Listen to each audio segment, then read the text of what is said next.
How much time? 30? 30 seconds? I'm on right now. I don't believe you. What? There are 6 political prisoners on hunger strike. The press are not talking about it. Everybody needs to talk about it. Apparently I'm a terrorist. I'm not a terrorist, and neither are the hunger strikers. Day 21 for 2 of them is pretty serious. The government is silent, the press is silent. People need to speak up.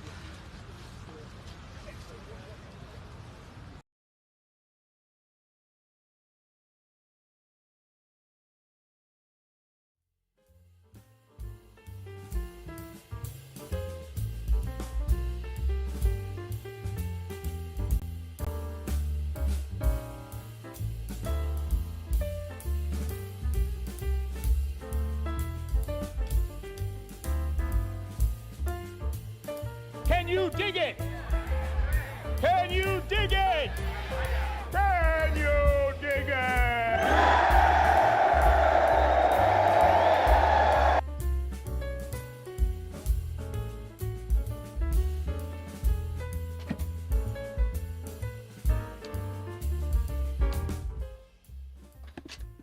Dig it indeed, people. Happy Socialist Sunday to everybody watching. I'm your host, Lefty. This is the Sunday live stream on my left eye. Get comfortable, people. How are we all doing this as we bring the week to a close? Idiosyncrasy was first in the chat, and also, well, starting off with a bang. Thanks for the gifted membership as well. A shout out to Idiosyncrasy, so an immediate shout out and big up in the chat required, please, people. Solidarity for that. Let's change the goal. It's always a great way to start a stream.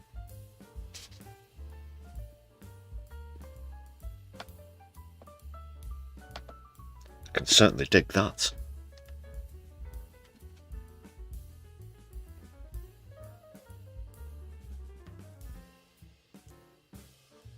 It looks as though, well, I'll get onto this in a moment. I'll just give a few more shout outs to other people in the chat. Blowsnake, Yora Gibson, great to see you. Doc Davies as well. Thanks for relative flags and other gestures as well. Morbius joining us. Motion Toast as well. Very good evening to you. I'm going to give another shout out to Moshi in a moment. Or two. A bit of a hint as to why with that opening clip there. Not the Yvette Cooper one, of course. Well, actually, it does slightly concern her, to be honest. But more to do with the clip that came after the old Yvette Cooper test card. Thanks once again to Agitate for Change, the old the Agitator. Great stuff. That's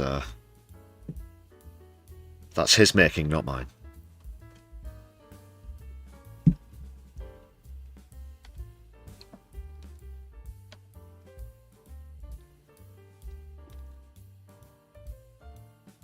Say as well, people, it's not done this for a while. Do you remember this long term,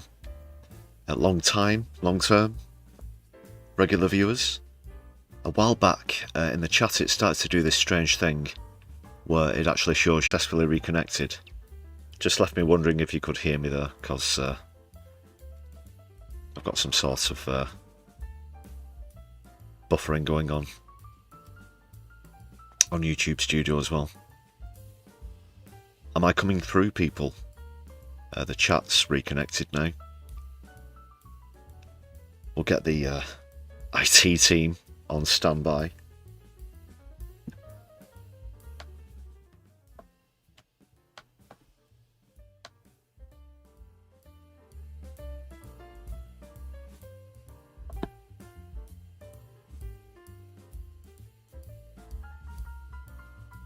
Looks to be reconnected though. Can you all hear me?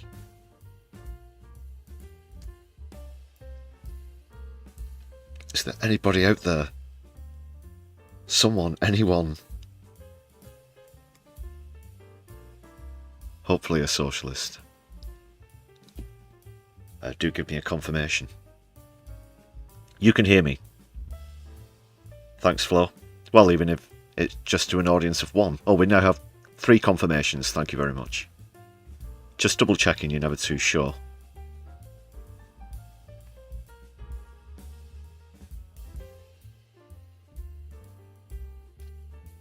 All good. So yeah, please hit thumbs up as you join us on stream. Just as we get into the early throes of the Sunday live stream.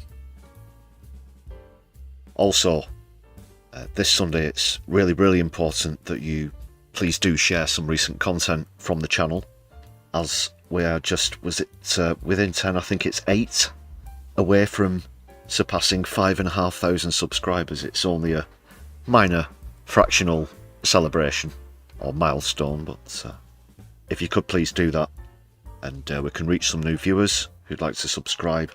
I think we just need 8 more.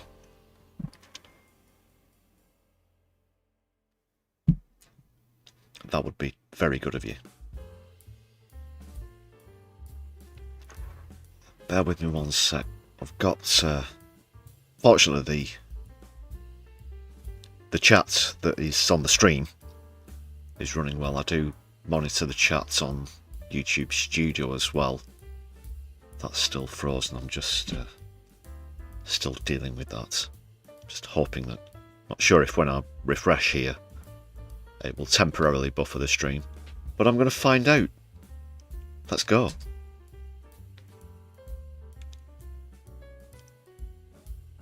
I'm pretty sure it's going to be okay.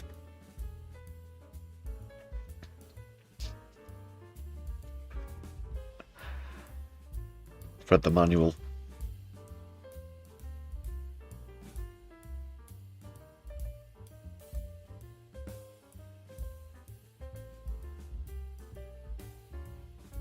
It's still good on your end, which is fortunate. So just back to the thing about it displaying people's handles instead of your normal names. Forgive me if they're somewhat different from what you're normally called. If I do not recognise who you are.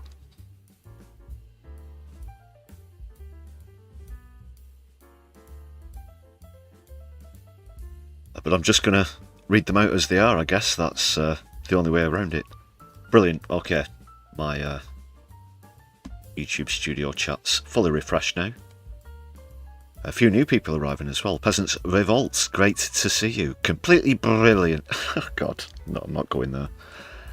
I'm not going there. Except I can give a shout out in the form of a meme, I guess, or GIF. There we go.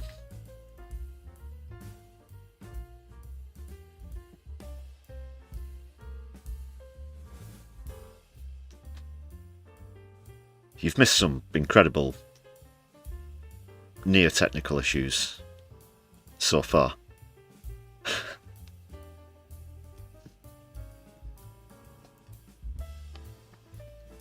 Lots to come on the stream though. I'll go over that as we get into Keith's Fondue Lounge in just a moment.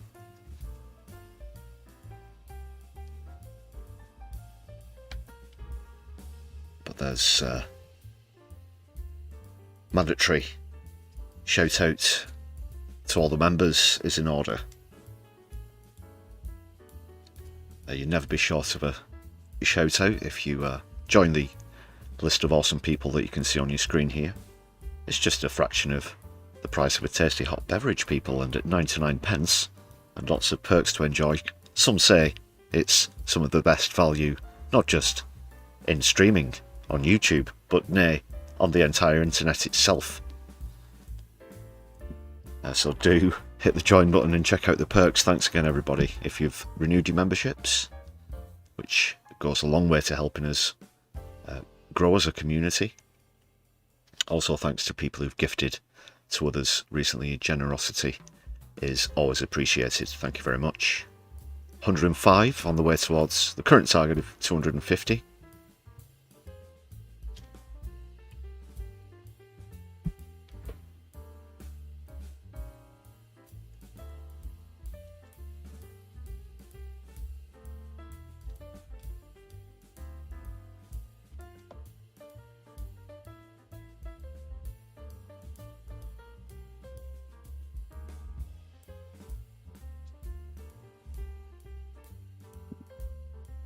thanks again, everybody. I do appreciate the support. You can give us a follow on social media as well. That's another way to support the channel. We're on Blue Sky, Mastodon, and Twitter at MyLeftEyeUK. Please do give us a follow there. And like I said, we're just 8 away from surpassing the 5.5 thousand subscriber mark. And thanks again to everybody who's helped us get where we are.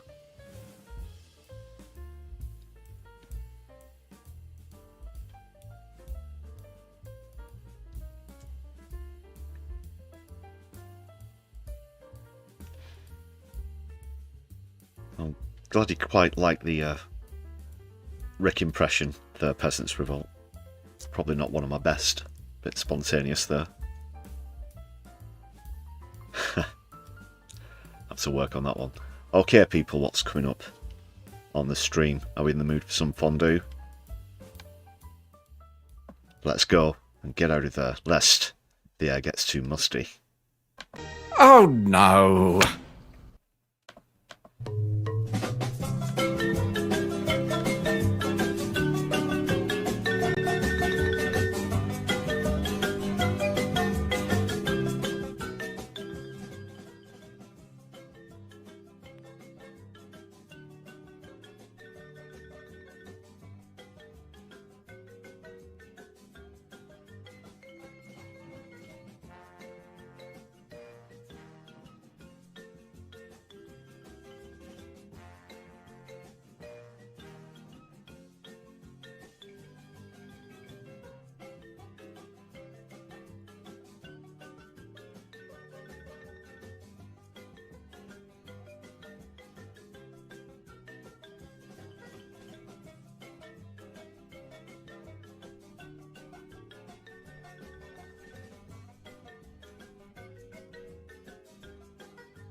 Right, I think it's back on now. Yeah, should be back on. Don't know where I got up to. I'll just go from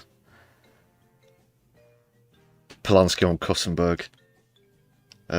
Something about some sort of defection, few stats, COP30, rail fares have apparently been frozen.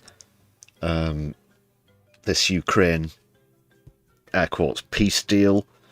Also, the latest from Gaza, of course, and now Lebanon, with further escalations happening just earlier today, of course.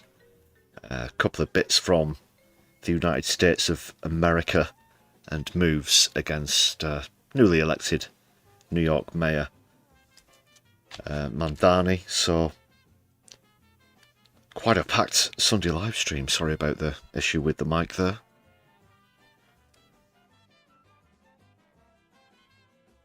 Graham Turner, thanks for joining us. I recognise your avatar as well. It's one of those live streams where it's showing everybody's handles instead of the names.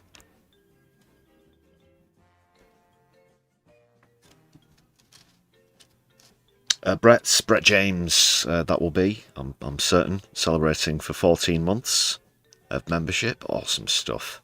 It's been great to have you with us on the channel. Thanks a lot for your support along the way. Let's give a shout out to Brett James in the chat, please, everybody.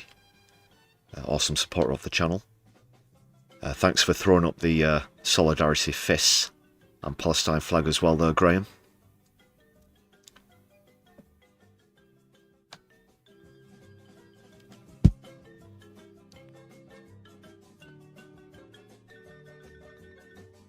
Right, we'll move on from the lounge now. That's more or less what's coming up. I think we've just about had enough time to warm up, and we'll catch up with Keith and the crew later on.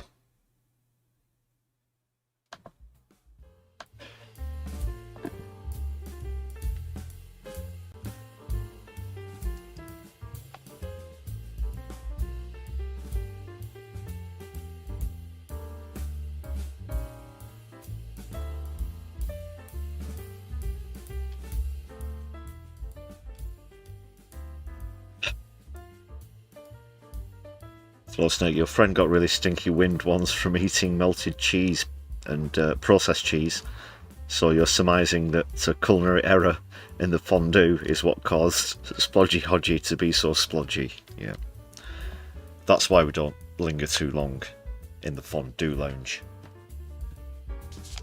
just because of, you know, things that emit from certain areas of Margaret Hodge's body. She's always the first to go.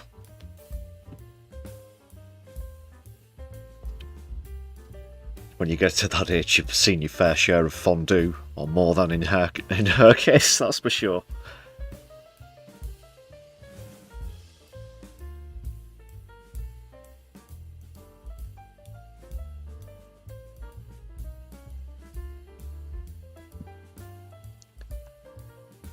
Let's kick off with some comedy, though.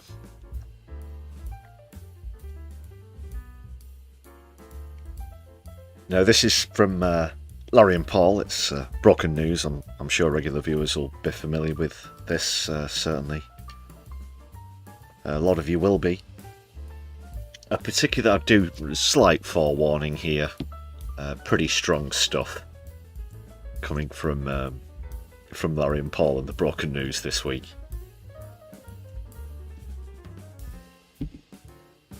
Just with regards to sexual humour. If we want to put it that way, it's pretty edgy, this one.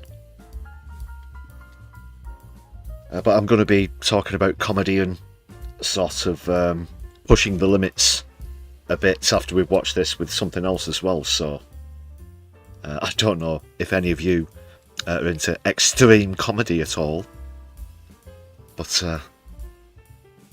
It is funny, it's very funny, but it's very strong, I do have to forewarn you. I've done my bit anyway. I think that's, you know, boxes ticked where that's concerned.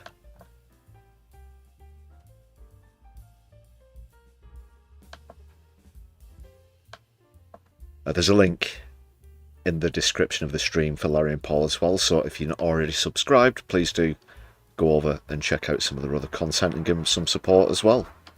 This is the broken news.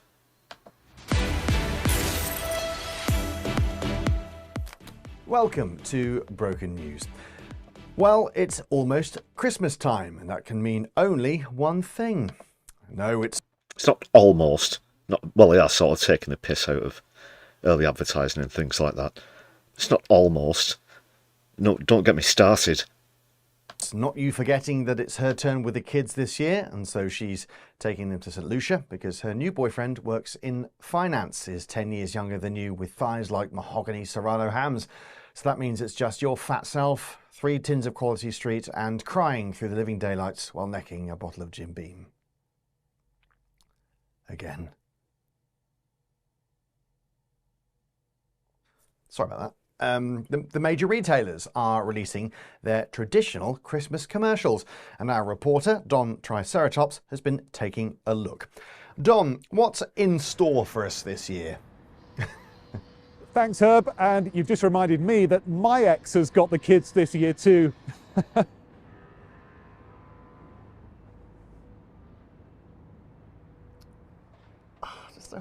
Yes, it's Christmas ads season, but in the advertising industry, rumours are rife that creatives are running out of ideas to make you cry in order to sell you more tat.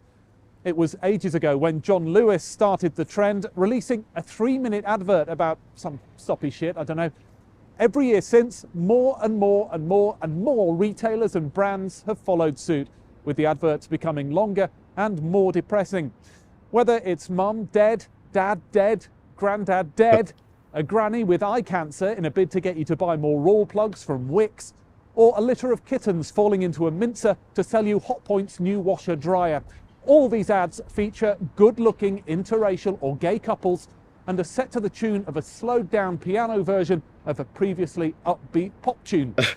But there could be trouble ahead.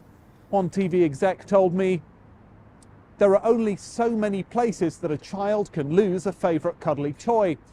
And people have just had enough of midlife crisis dads who are thoroughly incompetent and a bit fat, wishing they were young again, but who have surprisingly hot black wives." Oh, good luck to those advertising creatives. Let's see what they come up with this year. Herb, back to you. Don, thank you. What a... Oh, Herb, by the way, there is a little something I've left for you there. It's just under the desk, in that drawer. Bit strong. Just under the desk. Really? Yeah. Yeah. So a little thank you for you, Herb. Oh, you didn't need to do that. You know, you've always been really important to me. It's a bit early, isn't it? I know you've been through a tough time. Oh, wow. Well, I suppose that I have been a bit sad since the diagnosis, so... Okay.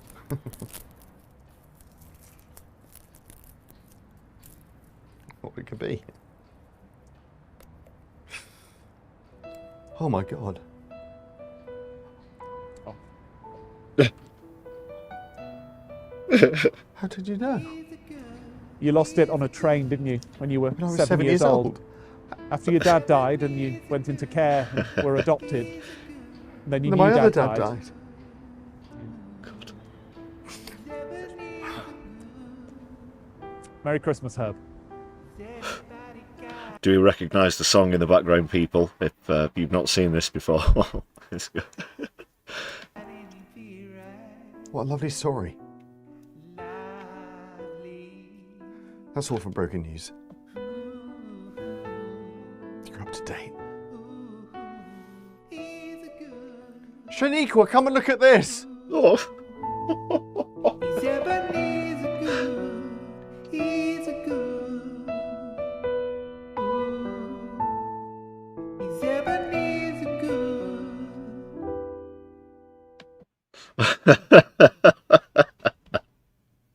Well, they're right though. Yeah, bit early for that sort of awesome. Yeah, bit strong there, some of it, but quality from Larry and Paul. Go and subscribe. It's Ease a Good, Ebenezer Good by the Prodigy. Was the track. Yeah, just slow down a formerly upbeat, well-known song, as they rightly point out. I do like a bit of Larry and Paul. Just one moment, people. I have something else to say where comedy's concerned. I'll get on to that in a moment. So we bring back... Sorry, I've not done a shout out to the band. Over half an hour in, sorry. Herbie Ranger and the Supersonics, the resident Sunday background jazz band. Apologies.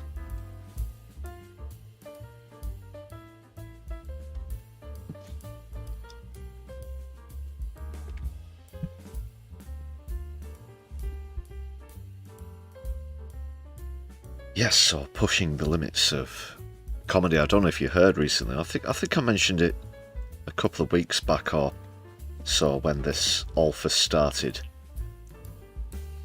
It concerns these fellas.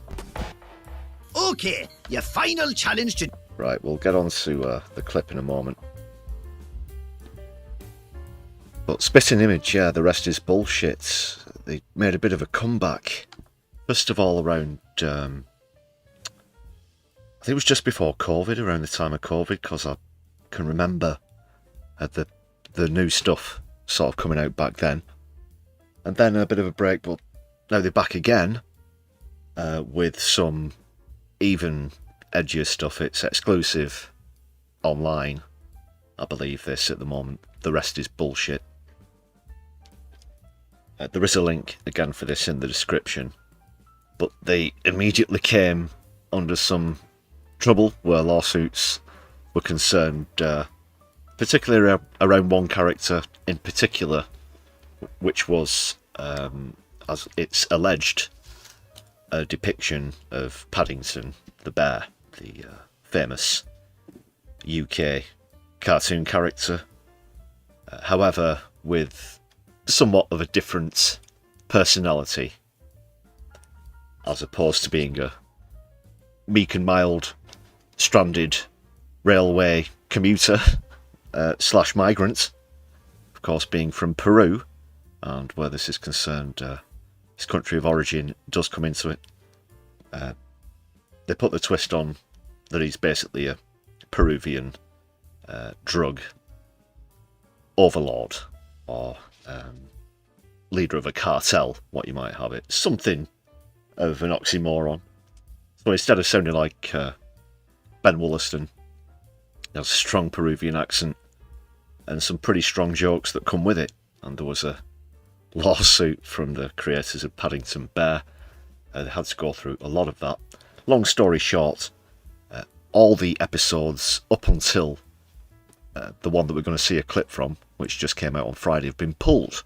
You can't actually see any of the previous content, so they did put out something of an appeal in the latest episode. So just sort of in solidarity, because I do really like them, and as you might have noticed as well, I've sort of spliced one or two very small samples from their stuff, so I would at least owe a show of solidarity to the Spitting Image team to point that out. I'm going to see a clip of an example of what I mean by the stronger comedy as well. I don't know if you've seen the latest one, but it's about Starmer and Nigel Farage and Kemi Badenoch and the whole far-right rhetoric that we're currently subjected to in the UK at the moment. But please do go and give a subscription, check out some of the content as well, because I know how YouTube works, and for them to get all of the previous videos pulled, obviously demonetization comes with that as well. So yeah, I know the sort of problems that they're probably going through. It must be fucking awful, because they are very good, and how they come up with this, you know, they have a short amount of time and you're dealing with live action puppets. This is no AI slop or anything like that. They don't just have to type in descriptions. It's 100% practical effects and real puppets and all of the rest of it, and they do the jokes and the voices, and basically it's a lot more technically adept than my part-time stuff that I've got going on at my left eye. But no, let's check out this clip. So yeah, you really have to do.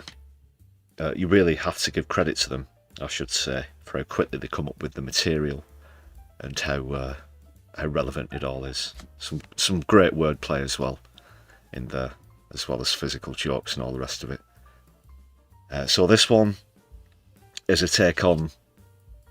There's a new series of I'm a Celebrity, Get Me Out of Here, their twist on it, where Keir Starmer is concerned as one of the contestants is I'm a non-entity, Get Me Out of Here is the title of the parody show. As you saw a bit though with Anson Deck. If you live in the UK and you don't know who Anson Deck are, then I hope things are going well since you woke up from your 40-year coma or whatever. I don't know how long they've been around, but certainly seem to have forever been on ITV. But once again, this is strong stuff, but really on the nose, or perhaps on the balls, as you're about to see as well. Okay, your final challenge to determine the next Prime Minister. Chow down on these. Haha, right-wing bollocks. Oh, tasty. Come on, get these down you. Close the border. Castrate pedos. Keir, you're surprisingly good at wolfing down right-wing bollocks. Thank you. Leave the ECHR. Sink the boats. Kemi, what's up? I'm saying the words, but it doesn't seem to be doing me any good.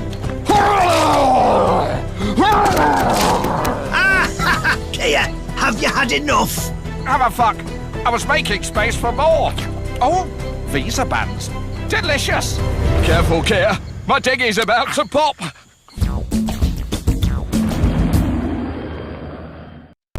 So that was just one example. Very good, very strong, but very good from Spitting Image on the rest is bullshit.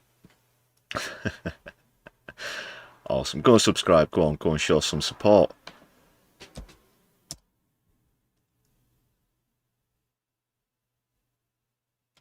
Oh, God.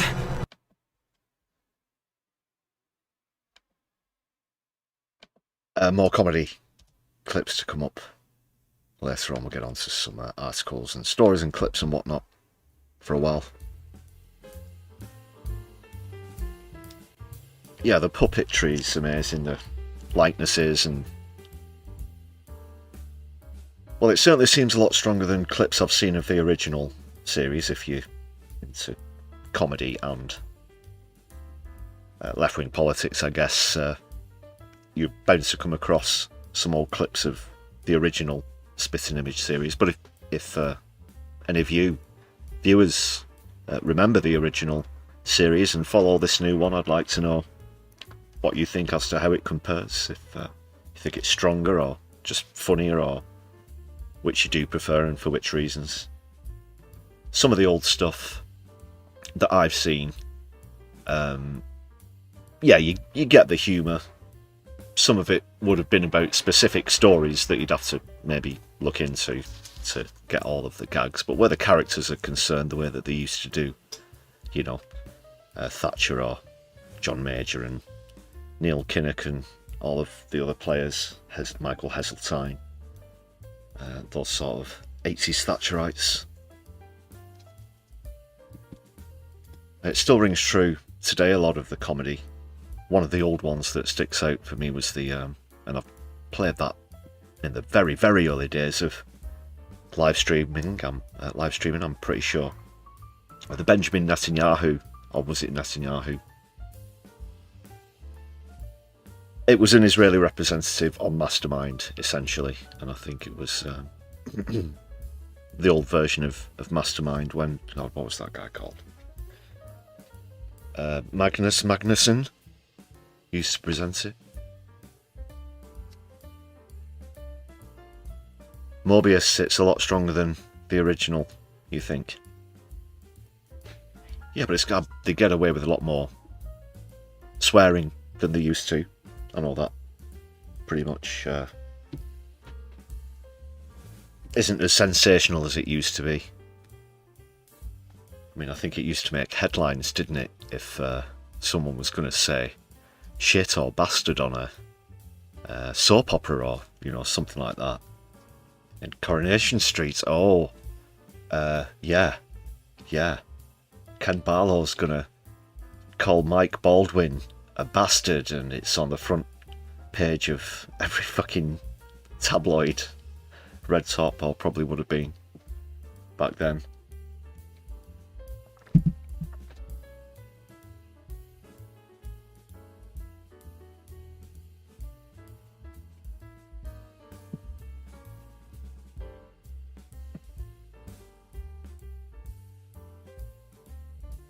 Okay, the chat's still up to date in real time. Looks like good to get started. I'll kick off with Polanski on Laura Kussenberg. Get this out of the way. Like I said, if you want a full analysis of the Laura Kussenberg show, highly recommend No Justice at No Justice MTG and Kevin Logan at Ploppy111 for some great double commentary there.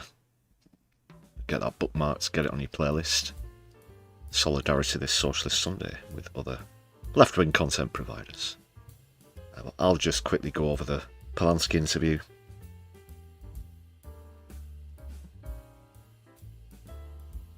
Don't have a lot of love for Laura Kussenberg as political editor of the BBC or presenter. The format of the show itself irks me. It's all about herself. Obviously, her name's plastered all over it, and the title intro and the sort of image that she tries to project of, I'm Kussenberg and I'm serious, I know my politics, when she fails to even recognise or acknowledge some even basic elements of politics or sociology. That is, in course, a Scottish Tory. So that's all that you really need to know about her and where she's going to be coming from in this Sack Polanski interview. They get into wealth taxes for the wealthiest in society first of all, and Kussenberg can't wait to defend the rich. This will be someone who no doubt has a six-figure salary. Let's be honest, she does fall into the top 5% earner bracket. So if Zach Polanski in his policies is going to be taxing that demographic more, obviously Kussenberg and her agenda and many other people who present BBC television shows will have a personal agenda against him, as will a lot of the production crew as well. But let's not get too aside where bias is concerned. In BBC political reporting, I do have to be very clear, they do provide other good quality content, somewhat lacking in the political realm. So we'll dive in. I'll maybe interrupt a few times.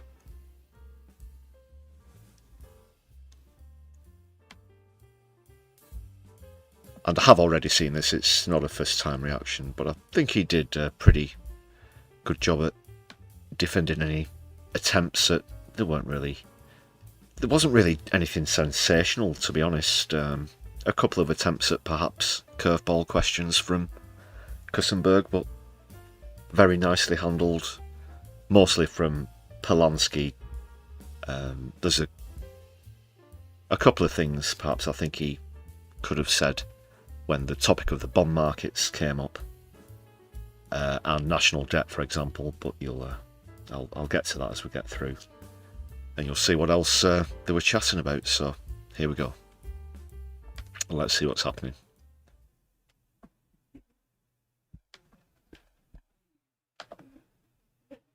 One. Now then, grumpiness with the economy is one of, not the only, but one of the big reasons why Labour has been struggling to keep up. And the Green Party has been gobbling up support under its new leader in England and Wales, Zach Polanski, who's with us this morning. Welcome to you. Good to have you with us in the studio. Thanks for having me. We just heard Hadi Alexander there strongly hinting that the limit on benefits for bigger families, known as the two-child benefit cap, is going to go. If that is swept away, is that a victory for the left? Maybe including you? Absolutely. It's something we've been calling for a long time. 1 in 3 children are living in poverty, and this would lift 300,000 children out of poverty almost immediately. It's absolutely outrageous it's taken the Labour government so long to do it. But if they do it, that'll be a victory and they'll celebrate it. More widely, though, we know that this Chancellor will keep talking about tough choices.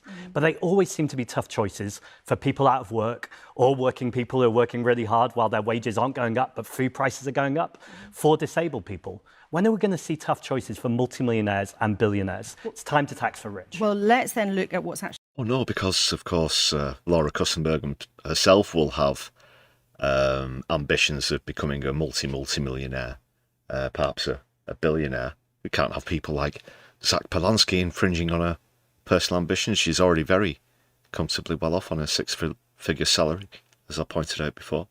Davinia Robbins, good to see you in the chat. Solidarity, thanks for joining us on Socialist Sunday. Hope you're well. So she immediately goes for it. Let's hear what she's got to say.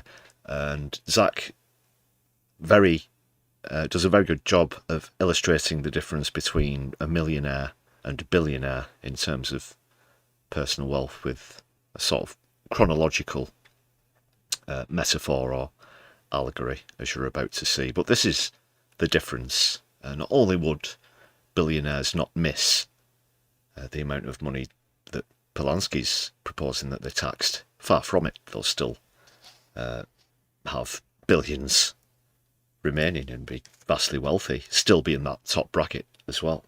And the same with people who have hundreds of millions of pounds.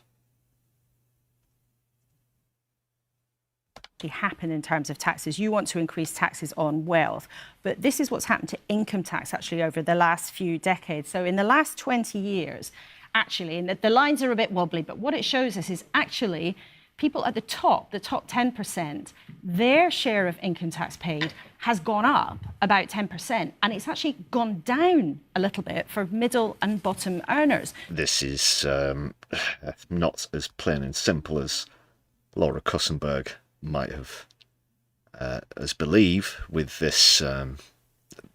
This graph in itself is in fact factually correct, but there are other factors that she doesn't bring up, that she dismisses. I think Polanski's going to touch on 1 or 2 of them, but I've got my own 2 cents on this as well, because things like assets and other methods of dodging tax aren't taken into consideration. Perhaps it's an attempt at crafty accounting where the wealthy are concerned, but we're not stupid. A lot of this is on public record. You have to but look, and when you turn over each stone, you find quite a lot of lice. So just before we get into this debate, the fact is the Conservatives and then the Labour government have, broadly speaking, taxed the rich more and taxed other earners less. So this is about inequality. For decades now, poor people have got poorer and rich people have got richer. It's important when I talk about millionaires and billionaires. If you go back, say, 1 million minutes, you get back to the beginning of 2023. Most people can probably remember what they were doing at the beginning of 2023. If you go back... Just about, yeah. Back 1 billion minutes, you get to the Roman Empire. That's the difference in inequality in this country. So I'm talking about multimillionaires and... Yeah, and when you literally see it, I don't know if you've ever, like in terms of cash, in the UK it was £50 notes. You see it stacks up in piles. What a million is, 100 million, and then the billion, obviously. It's ludicrous. It's ludicrous. There are so many other metaphors that you could put to it. Well, obviously, just purely mathematically, it's 1,000 times more. And a lot of people would be happy to be a millionaire But when you're talking about $1 billion, yeah, there's a cosmic difference. Billionaires paying Wealth. their fair share.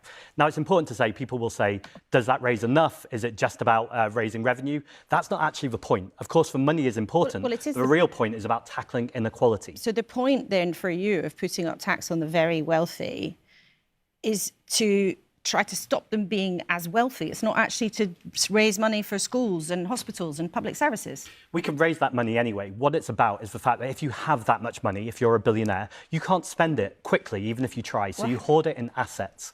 And it doesn't flow through the economy. It's not being spent. It's offshore. It's in other assets, which I guess I'll bring up now at this interjection. But things such as investment in fine art, which we see.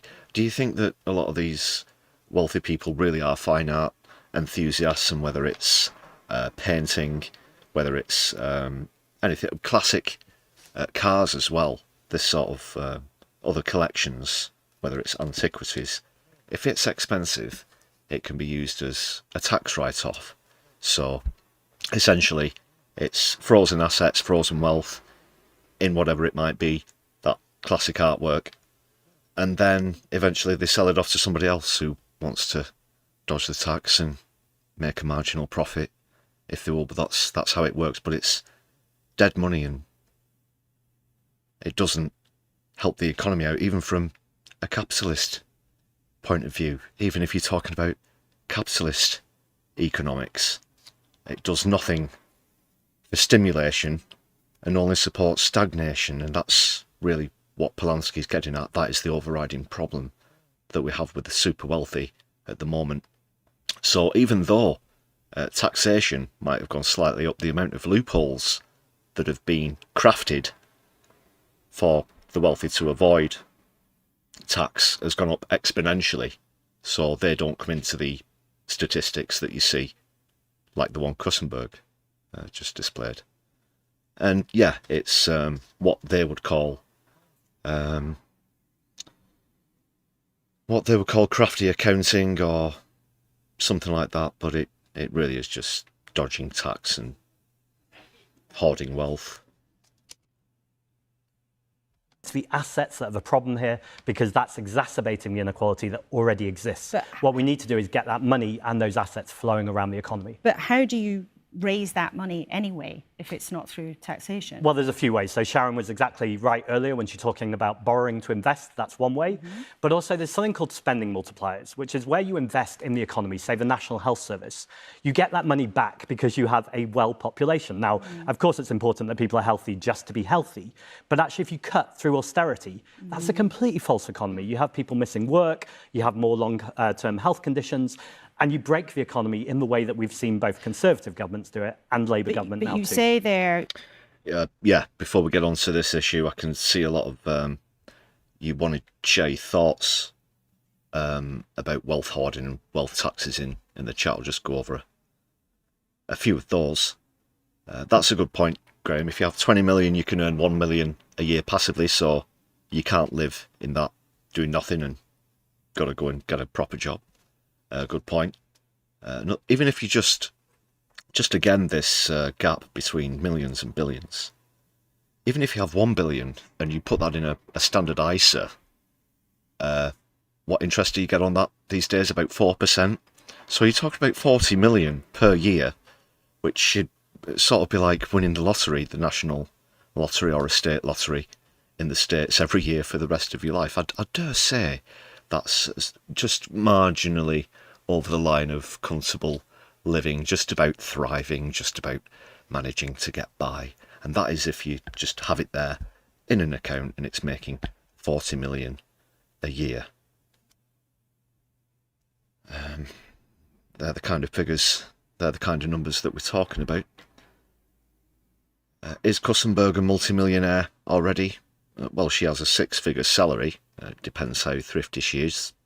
She does write columns in other right-wing publications as well. I don't know exactly what she gets in terms of salary for that or whatever it is, or fees. But it won't surprise me if she was a millionaire herself.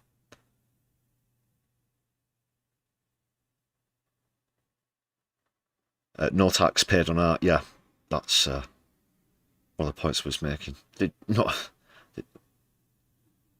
to these auctions or whatever, and people think, oh, look how the rich live.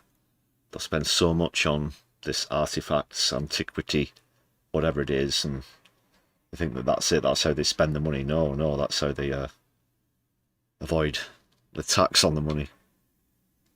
Right, let's crack on with a bit more of the clip. You can borrow. The government's already borrowing enormous amounts, and there is an already massive amount of national debt.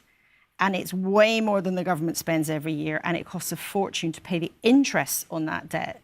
So would you not put any limits on government borrowing? Well, the first thing to say is debt to GDP ratio is at 100%. In Japan, it's 270%, and they have much better living standards than we do. But in terms of this country, it's at the highest level it's been for a very, very long time. The financial markets are very sensitive to the decisions that the Chancellor makes. That's the case whether you'd like it or not. Who elected the markets? Who elected the bond markets is the question that's been going around today. I've got another clip after this one because something that Polanski says harks back to something similar that somebody else said. But I totally agree with that question. They're unelected. If they can decide which way the economy goes, that's completely undemocratic. It's essentially holding the country and its economy to ransom. Comparing what Liz Truss did with what Polanski is proposing is ludicrous as well. Polanski's going to point that out himself. But what Kussenberg also misses is what happens with the bond markets is they sell off bonds and they call it debt. And it's not. They've just, premium bonds, whatever. They sell them off and they count that as debt. And that's why it builds up. So when she says figures like $1 trillion that are supposed to, shock and awe with the statistics, talk about billions, what about trillions with a T? That's, 50% of the GDP of the country. It's not so straightforward, Kussenberg. The UK's already got huge levels of debt. So are you suggesting that actually you'd be relaxed about the government borrowing much, much more? Well, I think Andy Burnham was really interesting recently when he said we need to stop being in hock to the bond markets. And I think there was a market reaction. Well, exactly. So what I think we need to do is get back to a place where actually democratic politicians who are elected by the people are more worried about the cleaners, the teachers, the nurses, the people on the ground who are actually creating the economy with their hands, rather than the people who hold these assets, who are making money while they sleep without actually working. That's deeply problematic. Now, are the markets important? Of course, they play a role, but much more important is the trust of the public. Yeah, well, actually the people who keep this country running, mostly in services. The bond markets don't do that. They just sit at home and follow lines on a chart. Like Polanski points out here, but it's we the people that run the country, that keep things going, that keep the lights shining, that keep the heat on. On the politicians that they democratically elect, and we've gone so far the other way. But the public didn't trust the government very much when Liz Truss completely freaked out the financial markets by promising billions of unfunded tax cuts. Again, you might not like it. Well, Liz Truss was an absolute disaster. But the real world that we're in right now, and you might want a completely different shape of economy. I think you do. Yes, absolutely. But the real world that we live in. So condescending, this irks me. This is one of the things that gets me about Kussenberg as well. Oh, but don't you see? You're so naive. The bond markets are holding a gun to our temples and saying, no, don't tax the wealthy. Otherwise, we'll take you all with us. And she's totally fine with that, as though that's not a problem, as though that's not something that needs to be solved. And it's people like Zach Polanski that want to find practical solutions to that problem that are beneficial to the country. And just, again, wipe out the ownership of the means of production in the hands of a few who get the wealth by underpaying the staff or suppliers or overcharging the customers. That's the only way that you can eventually hoard and attain such amounts of money, such amounts of wealth. It can't be allowed to happen.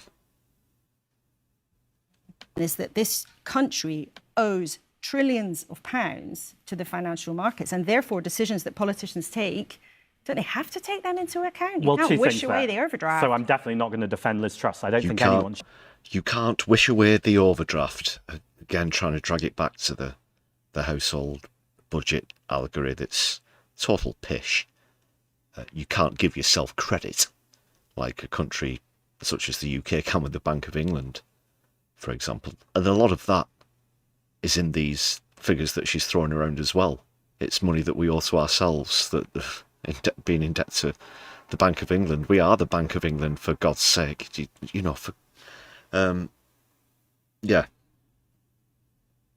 Not very good on this subject, idiosyncrasy, as you're pointing out there. 2/3 of premium bond holders have never won a prize. Good point there, Davinia. So yeah, there's seen as an investment, and you buy a premium bond or premium bonds. Each of those have a unique number, a sort of serial number, as it were. They draw numbers. It's a lottery of sorts, and you can win sort of, if your number's drawn out, considerably more than you originally invested, but 2/3 have never won anything, as you point out there. Davinia.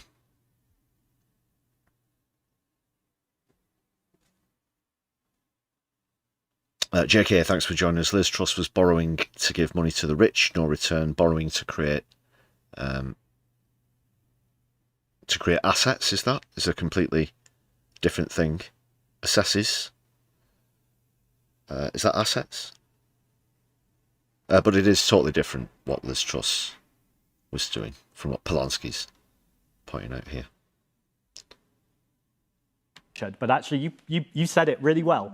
She was borrowing for unfunded tax cuts. What I'm talking about is borrowing for capital, infrastructure and investment that essentially creates spending multipliers that comes back into the economy. Second, though, in terms of the borrowing, a lot of that borrowing is from the Bank of England. That's money we owe to ourselves. It's not borrowing or debt in any real sense. Also, it's a lot of foreign countries who want to have that debt because actually that's a good investment for them. So another example, you know, they're either dumb or playing dumb. The journalists, the commentators. When they think they've got these gotcha questions, you know, they've caught them off guard with their wits, what they think is a witty question. No, it's pish, it's bullshit. It's like, I don't know how much a researcher gets paid on the Laura Kussenberg show. I certainly know that Kussenberg herself makes a great deal of money from being, you know, chief political editor as well, not just a minor presenter role, and basic facts pass them by so conveniently when it comes to critics of capitalism or other right-wing politics. Isn't that a coincidence?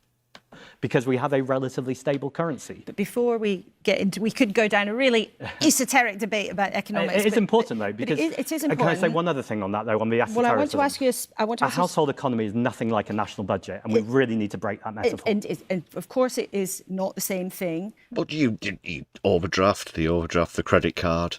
Then why are you using such terminology? Why are you trying to trick viewers into thinking that it's the same with that kind of language? Syntax, Laura Kussenberg. Laura, pick a round figure. So what? Let's say 200k. Why don't she call herself Laura 200k? Or however much she gets paid a year. Spread that out all across your intro sequence while you stride around looking so, you know, sure about yourself. God, it's awful. people look at the government in terms of what they borrow and what they spend and how they raise money through but our we need taxation. to break that metaphor because it's a completely different way of looking at the economy, which is really important. I just want to get a specific answer to that question, though. Do you believe there ought to be any limit on the amount that the government borrows? Would you say?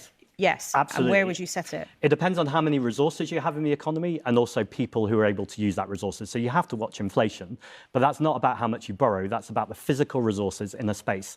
Once that's run out, then you're in a problem. But we're in a problem anyway. Because she's just harped on about debts for God knows how long. And now when Polanski proposes putting a limit on essentially writing cheques that you can't cash, she's all up in arms about that as well. You can't have it both ways, Laura. Do you want to implement things that stop us getting into debt or not? Yeah. You can't make promises if you don't have the means, the workforce to back it up economically. Of course you can't. That's why smaller nations don't have as big an economy as those with larger nations in the multiple millions. And now there are 2 nations in the world that are in the billions. We face a climate crisis and an ecological emergency, and so we have literal physical barriers to the amount that we should be producing. OK. We know that you are no fan of the Defence Alliance, NATO. You talked about that last time you were here, and you argue for peace wherever possible instead. Should Ukraine consider making concessions to bring an end to a terrible conflict? Well, that's ultimately up to the Ukrainians and Zelensky. I think it's important our country stands in solidarity with the Ukrainians and also says that they should have a negotiated settlement and a sustained settlement. I think it's deeply problematic that Donald Trump seems to be bulldozing this whole settlement in the same way that he tried to in Gaza and Palestine. I think ultimately we need to make sure that we have people who are talking about peace and diplomacy at the table. And just on NATO, I've been very clear that I want an alternative alliance based on working with our European neighbours. I think Brexit was a disaster for this country, both economically, but also for our security in terms of it being outsourced to Donald Trump. And things have been going pretty well for you since you took over as leader, and you've suggested that you'll stand as an MP in London. One poll showed that you could actually take the Holborn and St Pancras seat, which just happens to be the Prime Minister's constituency. Do you fancy taking him on? I mean, it'd be very tempting to take Keir Starmer down. But actually what I'm doing right now is really focusing on right across England and Wales, growing the Green Party. We've just hit 175,000 members. Well, yeah, like you said, the 175,000 members were Holborn, St Pancras is concerned. Andrew Feinstein's putting up a good fight against Starmer itself. He's already projected to lose. That's without Zach Polanski in the mix. So I think you should probably look somewhere else. Not a realistic proposal from Kussenberg. Which seat will he stand in though? Because a few people have been asking if he should have one, and if it's a bit hypocritical saying who elects such and such in the bond markets when he's not actually been on a ballot outside of the Green Party itself. But obviously people have voted for him within the party. He's the democratic leader of the Greens. But you are tempted to take him on, that's what you said. I mean, I'm tempted to take on any Labour MP that's a disaster and ultimately replace them with a better MP who will stand for people and planet rather than vested interests. OK, Zach Polanski, leader of the Green Party in England and Wales. Thanks so much. Thanks very much indeed for coming in to talk to us today. Well, there is a lot to digest. It is a huge... That was just about it. Let's get Laura Kussenberg off. What do you think about it? I thought Zach did pretty well there. Poor as usual from Kussenberg.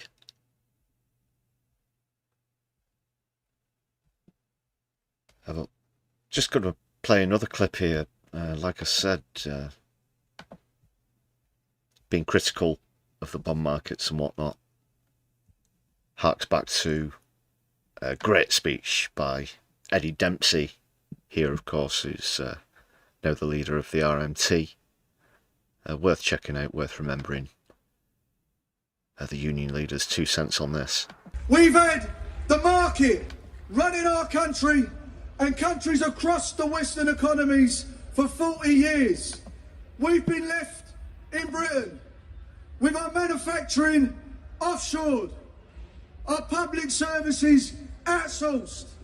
The industrial foundations of our movement sold off, broken and destroyed. Working class communities in deindustrialised areas of Britain didn't just lose their jobs and their dignity, they lost their movement, which was built on the industrial base that was destroyed in the name of the market. It wasn't always like this. We're the movement that pulled kids out of work and put them in the classroom. We're the movement that pulled millions out of poverty and gave them dignity. We're the movement that pulled people out of destitution in old age and gave them pensions and gave the infirm a health service. That's what we did in the past. When my father went out to work, it was a closed shop. Everyone was in the union. If you went to work as a normal person, you could afford to live. You could buy a house. You could have a holiday. You could afford some shopping, for God's sake. Now, in this day and age, under the rule of the market, half of the welfare budget that is spent in Britain is spent on in-work benefits. That is a direct subsidy for low wages so the corporations who've been screwing this country for years can get higher profits.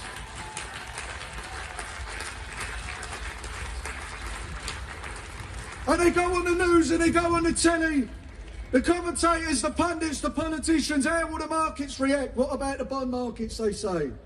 Well, who elected the bond market? Not me. Who runs this country? Either us or the markets. I know what I want. I want a country run for the people in it, not the markets. Well said, Eddie Dempsey. Just a shout out, this was shared by Sol Staniforth, but original footage by Donkey Dave 269 there. Great stuff from Eddie Dempsey, leader of the RMT union.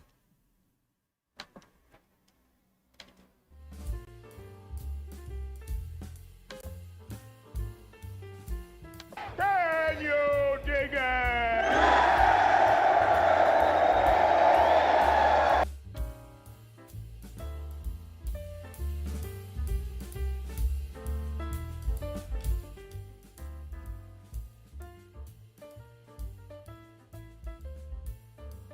Another quick word just on the Greens now. There was apparently not a direct defection that was in the news this week, but a former Labour MP has gone over to the Green Party now.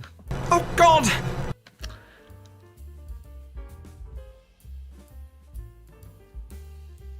Yeah, did you hear about that one? He has been welcomed into the party.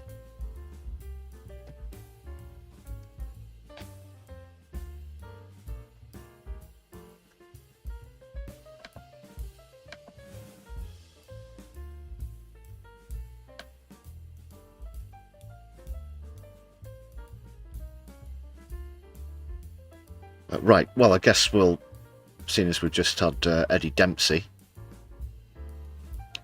where rail and maritime transport is concerned, we'll go to this story about the freezing of rail fares.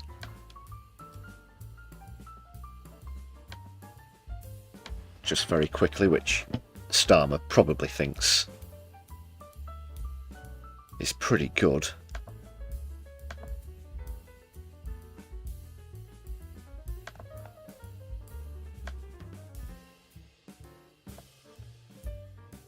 Frozen for the first time in 30 years. But no, they need to obviously be drastically reduced. They're a rip-off at the moment, so if you freeze them, you're perpetuating the rip-off that they are. They're going to stay where they are. That's not to say that they're going to go down. That's going to be the next move. No. It more or less puts us in limbo. That is, rail commuters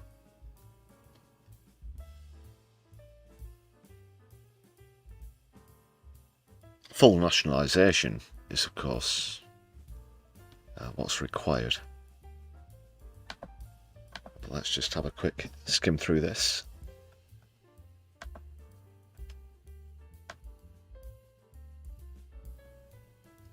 The freeze until March 2027 will apply to regulated fares, which includes season tickets and off-peak returns. The most recent fare rise, which was in March this year, was 4.6%.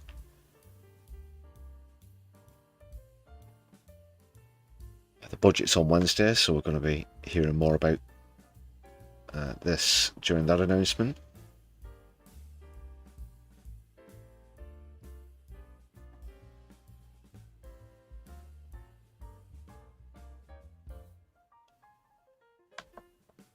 So yeah, whatever rip-off cost you've got at the moment, that's going to be around for a couple of years. And they will probably pretend that this is something to shout about, something to gloat about. No substitute for the required remedy of full nationalisation, as I said. As we all know, it's the elephant in the room. There's a herd of elephants in the room at the moment. Must be a pretty big room to with so many elephants occupying it.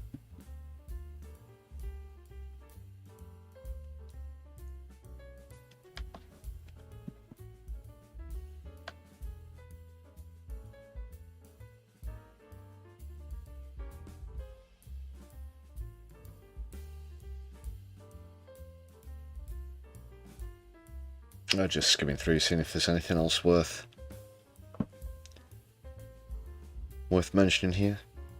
A Lib Dem spokes has said it's too little too late for millions of commuters who have faced years of eye-watering price hikes, and now they're stuck with them at the top of Rip-Off Hill.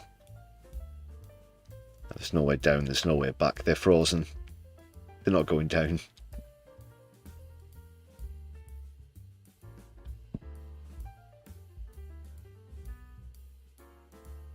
Very poor.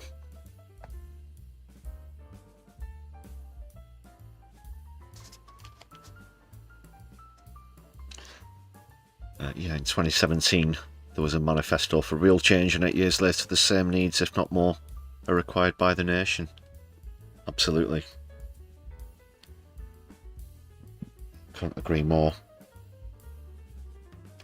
Just want to point out as well, yeah, hopefully, mentioned the Greens so far obviously, but next week, this time next week, next Sunday, hopefully we're going to be down at the Your Party conference. I have to say, I still haven't had a confirmation about the press pass. Yeah, I've already started to try and chase that up. However, this at this late stage, I'm somewhat concerned. I hope everything's running smoothly, but yeah, I'd really like to see Your Party getting the stuff together.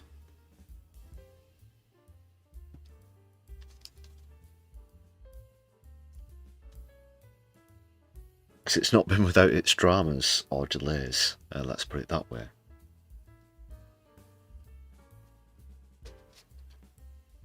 So yeah, touch wood, hopefully be bringing you some exclusive content from the Your Party conference next week. I'm looking forward to that. The day before, I'm going to be covering Defend Our Juries protests, which I'm going to take a look at some of the latest of shortly on the stream.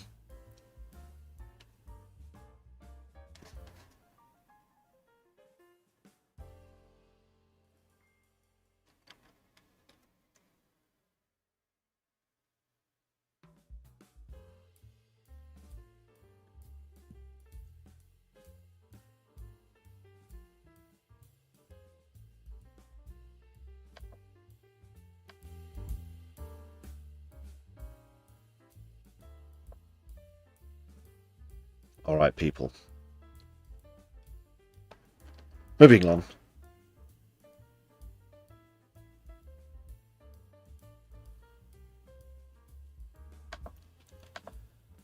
Just bring up another bookmark. It's all over at COP30. For what it's worth, not that I had high hopes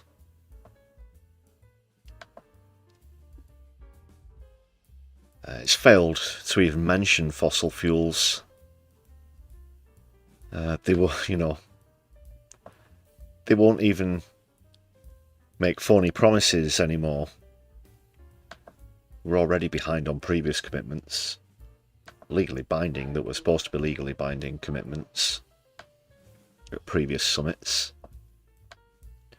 But now not even mentioning fossil fuel. Phasing out, which needs to happen immediately and rapidly.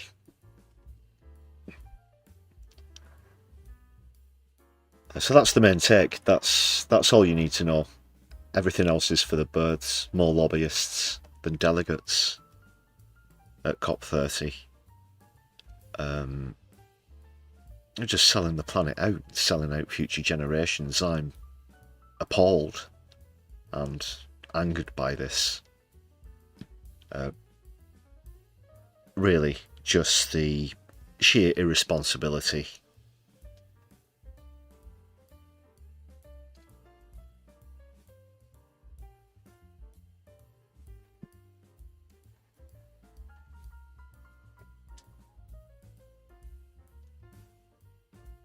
So the very main essential thing that's required to lower CO2 levels, they're not even going to discuss that. And that's more or less all you need to know. Like I said,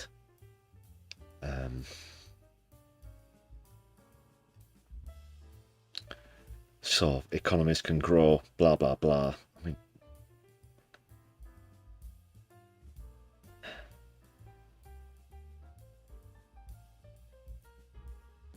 75% of global greenhouse gas emissions come from fossil fuels, Columbia pointed out.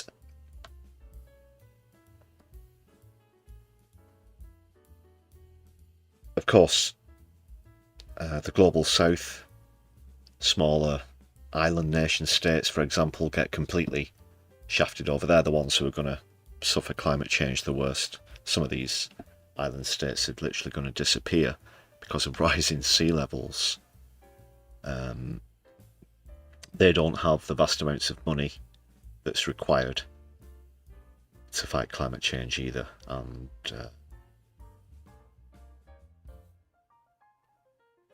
where contributions from other countries are concerned, they've only agreed to a fraction, basically, of what's required. It's just adding insult to injury the more you look into it. Oh yeah, a fire broke out. This is perhaps an omen.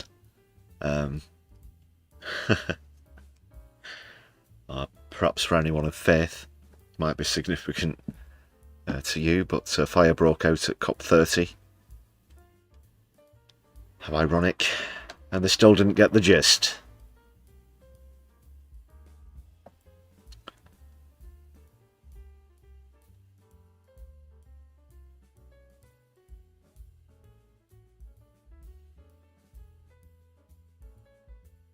Ed Miliband, for what it's worth, said, "I would have preferred a more ambitious climate agreement." Oh well, that's it, you know.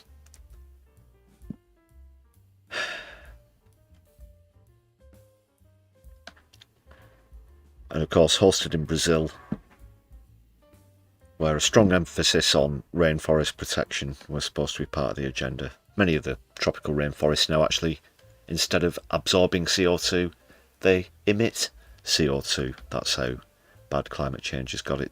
It's one of the loops, one of the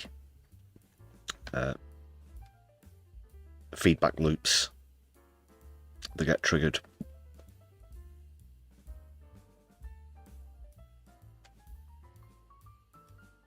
What does this mean? I can sum this up loosely for anyone who's vaguely familiar with climate crisis, climate change terminology. This is certainly going to mean that we surpass 2 degrees Celsius of average global warming. Again, that's going to put us past a lot of tipping points as it is. But it gets worse, because on current trajectories we're set to go not just past 2 degrees, beyond 3, 3.6, some people say as high as 4. Once you get past 2, that's where total breakdown and collapse, irreversible collapse, that is, no amount of carbon capture in the world, on the planet, even if it wasn't a phony technology, is going to save you at this point. There will be no retroactive solution to this, and that's at 2.0 degrees. For every increment, every fraction of a degree that we rise after that, it triggers another series of tipping points. And we're talking about things like no ice in the Arctic during summer as early as 2035, sea level rises that are unprecedented in human history, and they are human caused. I've been in my fair share of back and forths online, where human caused versus natural phenomena is concerned. Hands down, of course, the entire scientific community agrees that they're human caused.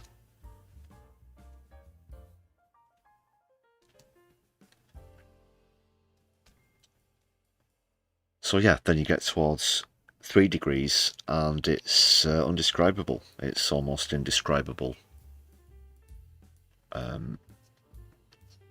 You're talking about hundreds of millions, billions of people by that point being displaced by climate change. You are talking about a massive breakdown in food,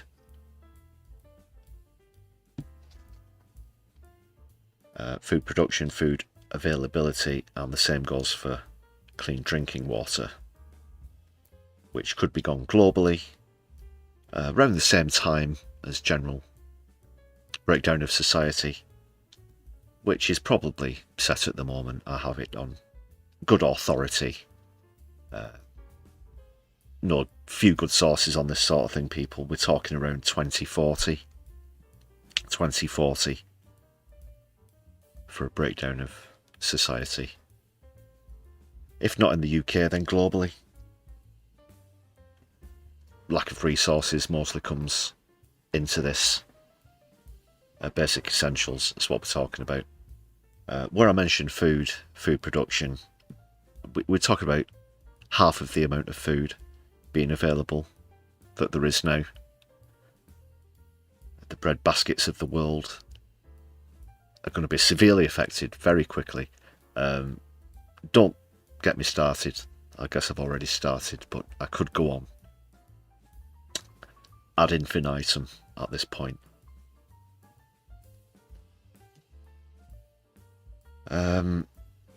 What can I recommend though? Literature, check out Hothouse Earth. That's a great book by Professor Bill Maguire. I've featured in content. I've had the pleasure of hosting him at talks, as well as Kevin Anderson as well, from Manchester, former director of the Tyndall Centre.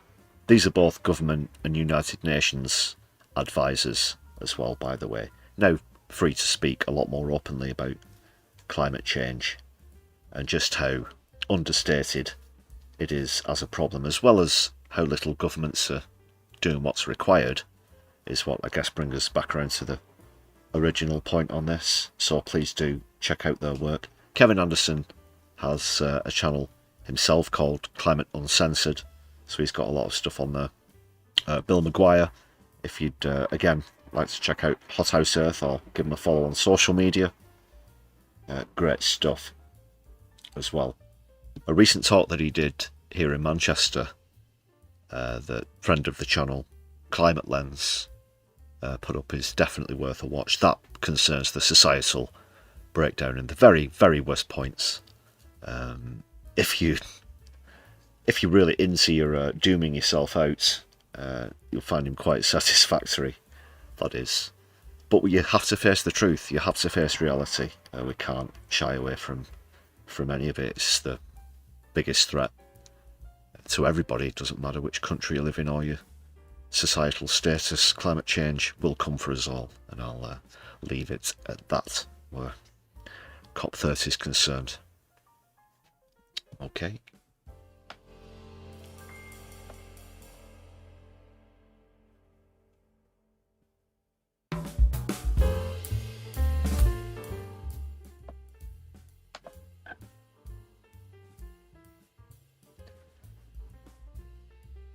I was going to go over some recent cabinet polling, but I showed a little bit of that on the latest video on the channel. Please do check that out.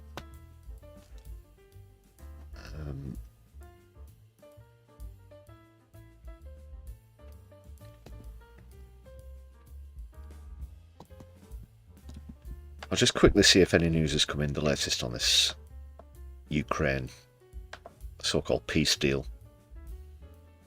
If anything does come through, again, you can't have high hopes where any peace deal orchestrated by Donald Trump's concerned, but let's say something does come through, it's going to be Ukraine that gets the short end of the stick.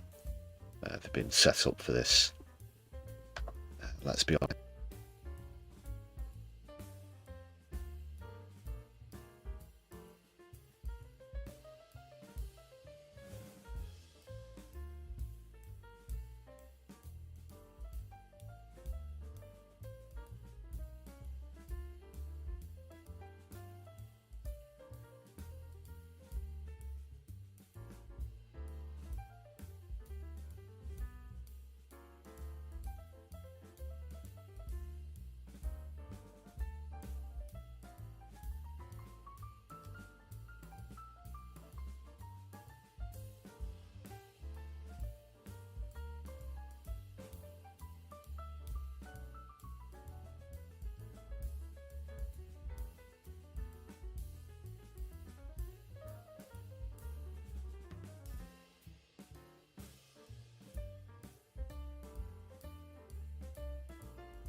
I believe we're back.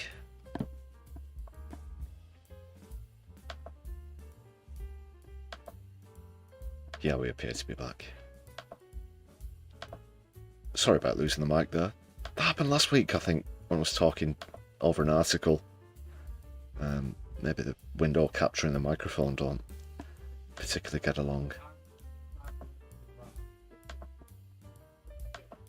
But as for where we were, just before the mic cut out,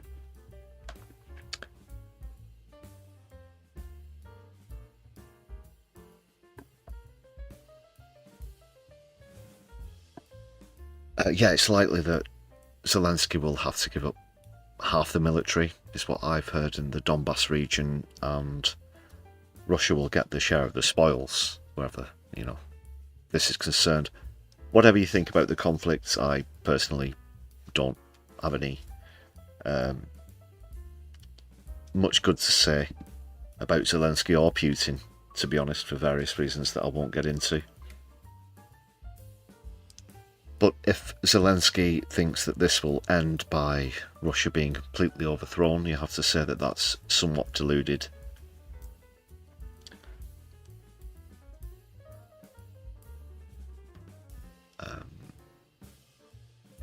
And all things considered, this is essentially a proxy war.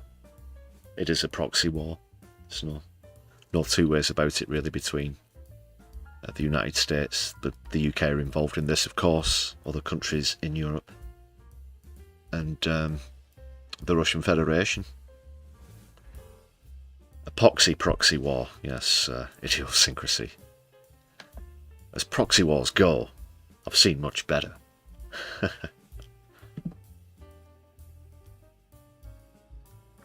It's not exactly a Vietnam, is it? You know, or whatever. No, let's not make light of it. Of course, a lot of citizens are caught up in this as well, and at the end of the day, they're the ones that have been suffering. So, hopefully, peace can come over a table, but it's certainly not going to come with either Russia obtaining all of Ukraine or Ukraine and its supporters overthrowing Russia. That's, you know, it's deluded. It's deluded. See if anything comes through, though.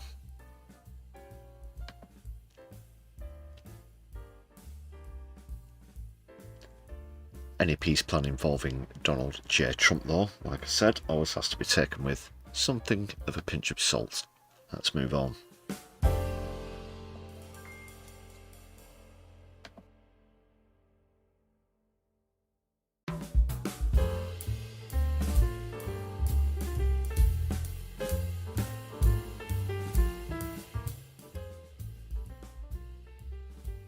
To another, it's not a conflict, onto an ongoing genocide. No, the ceasefire, air quotes, ceasefire in Gaza. No, doesn't exist. It has never existed. It's a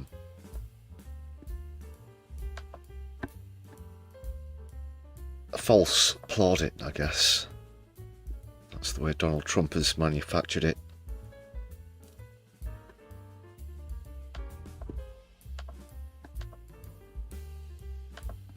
And I've got one statistic now. This is how far away from a ceasefire that never was we are. It's been broken 500 times now. 500 times in just 44 days.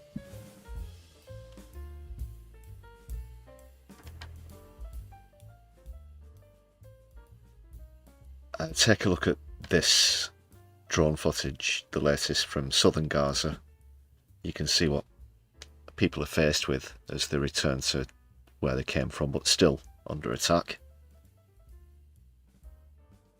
Still not enough aid being allowed into the country either, so this comes from southern Gaza. Sorry, people just having a moment there. It's shocking when you see the landscape, but you also consider the fact that Gaza City is 6,000 years old. The earliest reference that's known, that is, it is older than 6,000, but found references to it that are 6,000 years old. Here we are now in 2025, and a lot of empires have come and gone in those 6,000 years. Believe me, for anybody who studies history as well as politics, when you consider that, and when you look at what Israel has done to Gaza,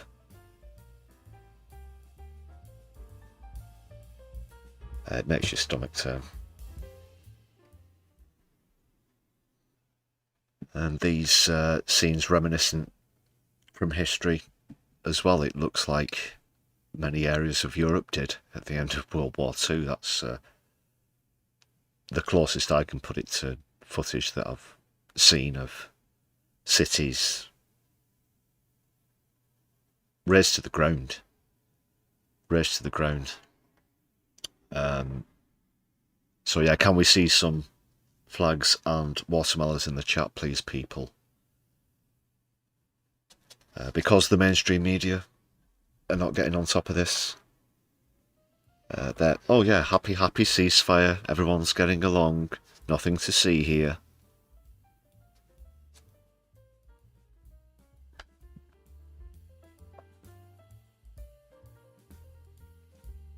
But in tandem with that, as predicted, not only the ceasefire being broken, but also Israel taking it upon themselves to start to attack the other countries that they have previously. And now Lebanon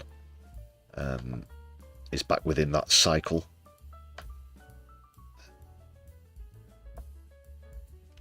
So again, this is against the Geneva Convention, whoever it is that they claim that they're targeting or not, but let's just see what's happening, people.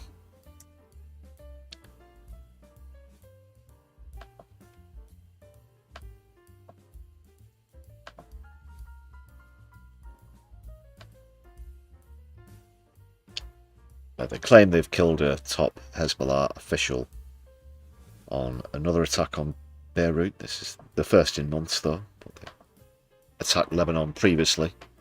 Of course, thank you very much for the flags and watermelons in the chat. Solidarity with Lebanon as well. And Sudan and Yemen. We're just back to Beirut now.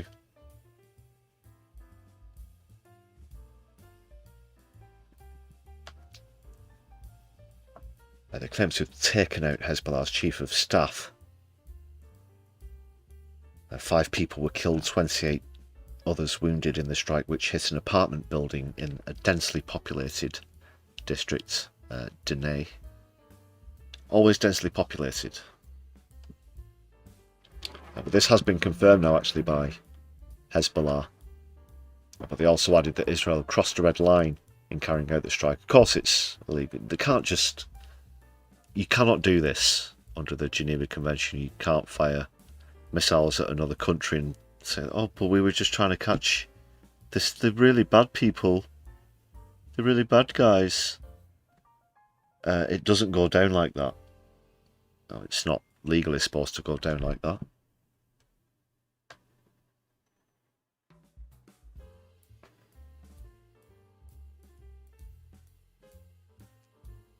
They say Hezbollah has been trying to rebuild its military capabilities and smuggling weapons into Lebanon, stepping up the production of explosive drones as an alternative to rockets and missiles, and there are growing fears of an escalation of hostilities.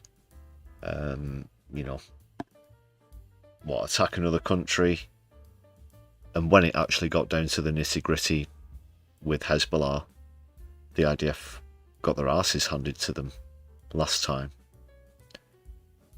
And now, whenever anybody rearms to try and fend off an Israeli attack, Israel try and use that as an excuse for the latest preemptive attack on that country, and on it goes.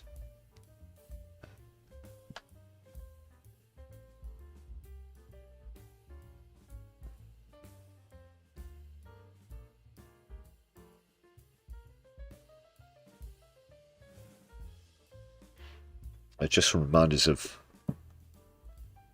that last conflict as well. 1.2 million residents were displaced. Yeah.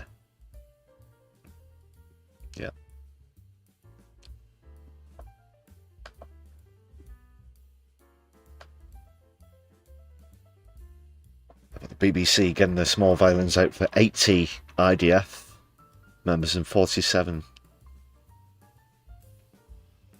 civilians. Obviously, civilians shouldn't be brought into this, but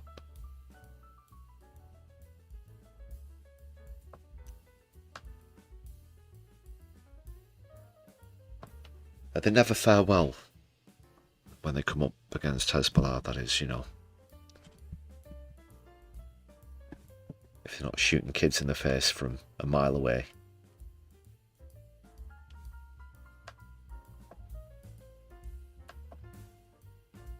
somehow aren't as effective as it were. Jesus Christ.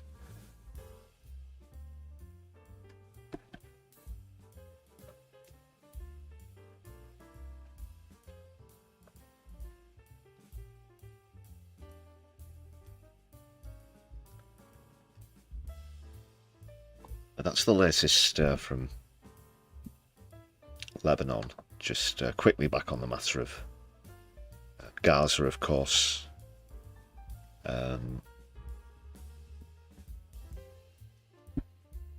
That brings us to the recent protests from Defend Our Juries, taking place all over the country now.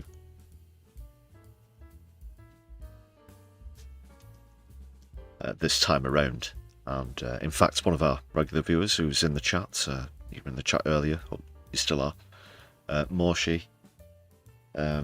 actually having participated in previous protests as well.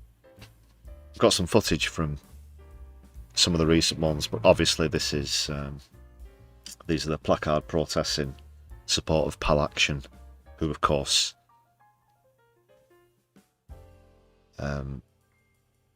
were prescribed,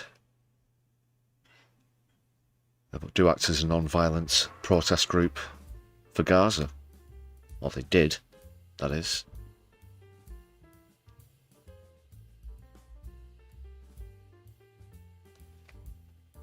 So I believe there were around 90 arrests at this latest one, latest protests. If you want to check out some of the early ones that took place at Trafalgar Square and Parliament Square, respectively, please do check out that content. This isn't my footage, should point out, but we will be following and covering the DOJ protest in Manchester this coming Saturday. For now, let's have a look at what happened in this is Tavistock Square in London.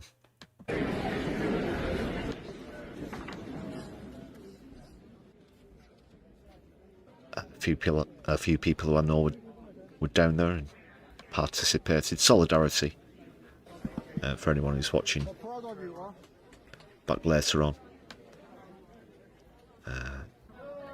Again, this is DOJ footage, not my original footage. You might have seen that there, though. So, a prop, a mannequin was taken away, was arrested. Seriously? So, I think they had the mannequin holding a placard, and the mannequin was taken away. So, well, we need to start a new campaign immediately, don't we, people? Liberation for mannequins. The FLM. Who wants in? Who wants in at the ground level? Maybe send me an email. No, I'm only joking. This is, but taking a mannequin away as if they're arresting it, really?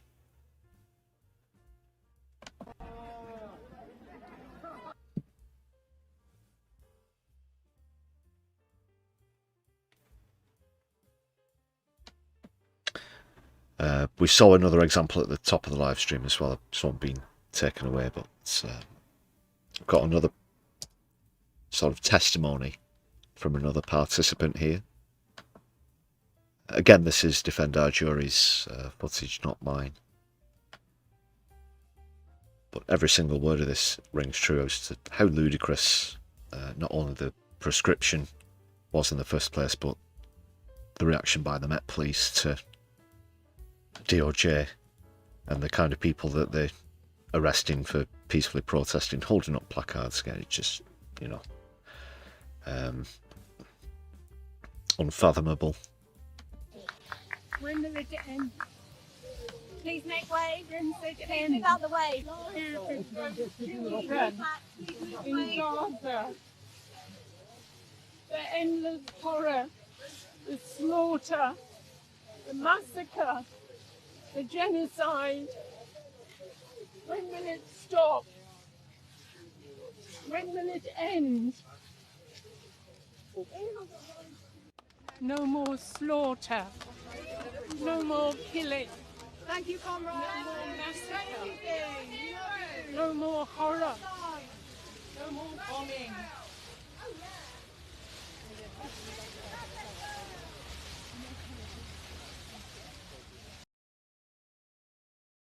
And that is all that they're there to protest about non-violently.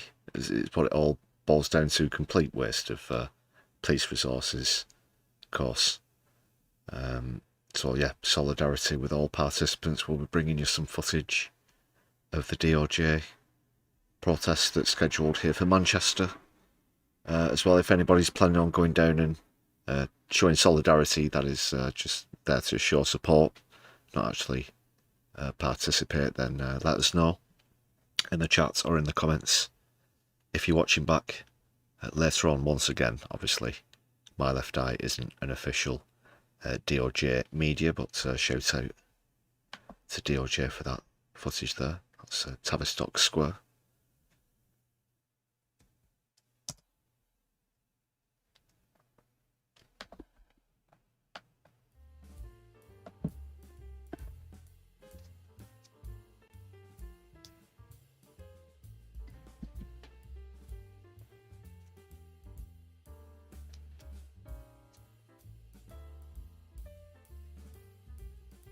Yes, and I was speaking to somebody today. I'm going to have some more exclusive content from one of the sitters coming up on the channel as well. More details on that to come.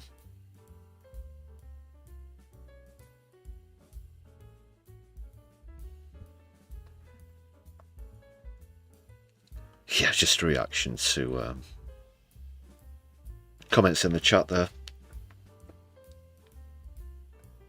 Don't know how they live with themselves. Obviously terrorists. We should all be very, very worried about retirees. We've seen disabled people being arrested, and mannequins as well. The mannequin refused to talk. Yeah. Give us your name, please, madam. Oh, we got a tight lip one here. Right, into the carrier. You know, refuse to give details. You will actually be treated differently. Yeah, they give you an offer. If you give your details and whatnot, they say that you'll be processed quicker and released quicker.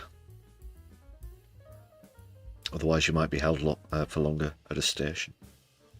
That's the way it goes down at these things.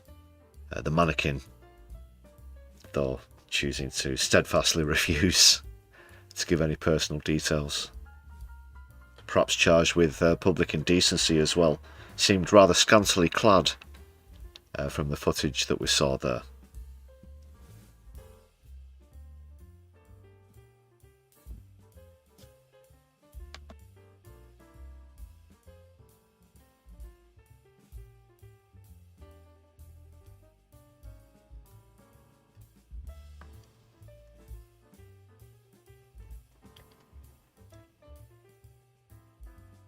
Okay, sort of a swift change of topics now, but just one or two bits from the USA, including another comedy clip, actually. But just didn't know if you'd seen this one concerning Mamdani's election to Mayor of New York. There's been obviously a lot of pushback against him coming from the right-wing media, right-wing politicians, and so on and so forth. A lot of hyperbole surrounding his politics, and some ludicrous suggestions coming from Republicans. But pretty much a sensationally put response to all of that. I don't know if you've seen this clip. It's Kathy Hochul. And when it was put to this nonsense about Mamdani being a, air quotes, jihadist on live television, She was pretty blunt in her response, as you're about to see here. Political casualties of today was Elise Stefanik, the New York member of Congress who has announced she will be running against you for governor. And part of the reason is that she has, out of the gate, basically tried to tie you to Zohran Mamdani. She's also keeps calling him a jihadist, which I personally find really gross, bigoted, and objectionable. He was asked about that, and he swatted it away. He said he doesn't seem that way. I want to read you her statement today after the meeting. We all want New York City to succeed, but we'll have to agree to disagree on this one. If he walks like a jihadist, if he talks like a jihadist, if he campaigns like a jihadist, if he supports jihadists, he's a jihadist, and he's Kathy Hochul's jihadist. Do you have a response to that? She's full of shit. I'm sorry. I mean, she really is. I mean, this is such an extreme position. Such an extreme.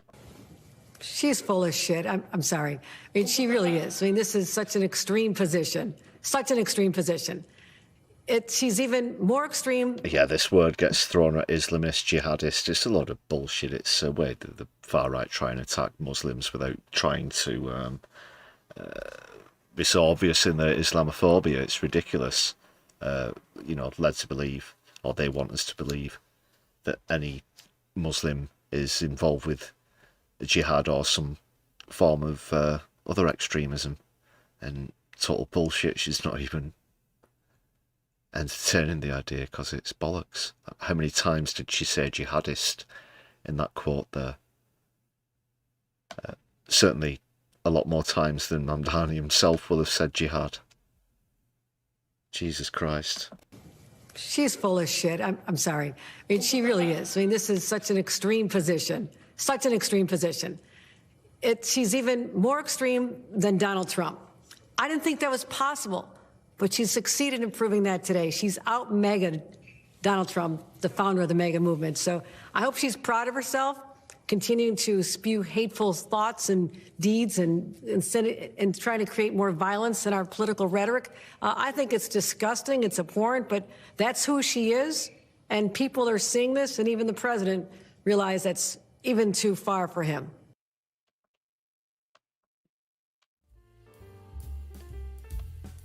Yeah, you didn't even turn around and deny it, so that's really backfired.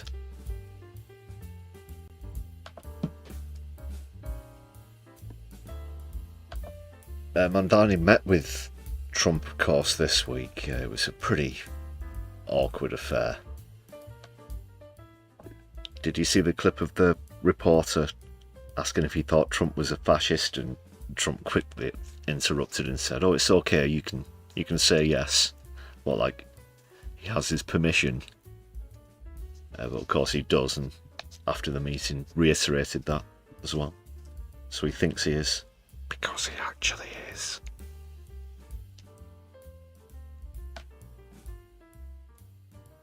Yeah, he's certainly rattled a few cages since his election as New York mayor.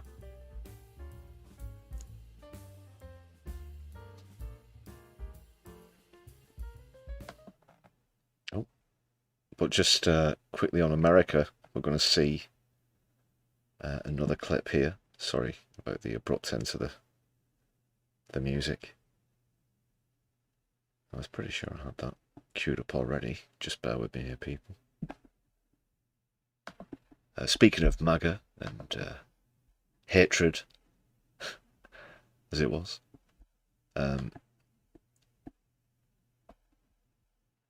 we've got Rothschilds with, I do like these, takes on J.D. Vance, who's been somewhat quiet of late, so Rothschilds is going to try and address that here, I think.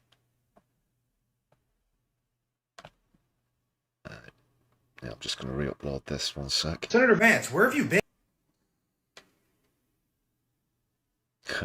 Where's he been?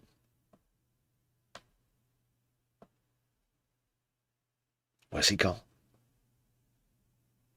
Yeah, Rothschilds at Crabman, whatever it is. I think I've already put the link in the description as well. Do go and subscribe. Because I do like his take on J.D. Vance and, of course, the, what's it called? The Galgorthian Mining Consortium. I'm not sure if they feature in this clip, but you get what I mean. If you've seen him before.